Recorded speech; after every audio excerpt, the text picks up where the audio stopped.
markii aan baaray dadka indheer garadka ah ee Soomaalida ah waxa ii soo baxday inay yihiin 5. waxa ugu horeeya siyaasiyiinta, waxa ku xiga ganacsatada, waxa ku xiga dhaqanka, waxa ku xiga culimada, waxa ugu dambeeya qurba joogta. marka laga reebo siyaasiyiinta, 4 kale waxay ku howlan yihiin xalinta dhibaatooyinka soo noqnoqda ee maalinlaha ah, kuwaas oo ka dhashay maqnaanshaha qorshe qaran.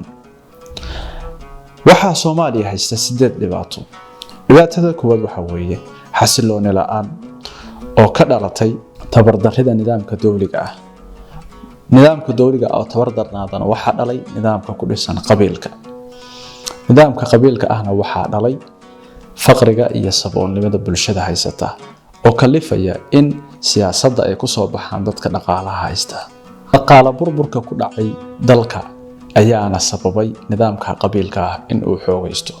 taasina waxay dhashay in ay ka dhacdo dalka dhibaatooyin aad u culus oo bini'aadantinimo oo sababay in dadku dalka ay ku dhex noqdaan dad sabool ah oo barakacayaal ah.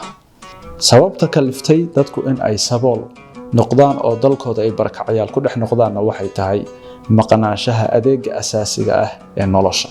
taasina waxay sababtay in waddankayaga iyo bulshadayadu ay ku tiirsanaadaan deeqaha caalamka. waxaasoo dhanna waxaa dhalay in uu maqan yahay qorshe qaran oo dalkeenna lagu samata bixiyo.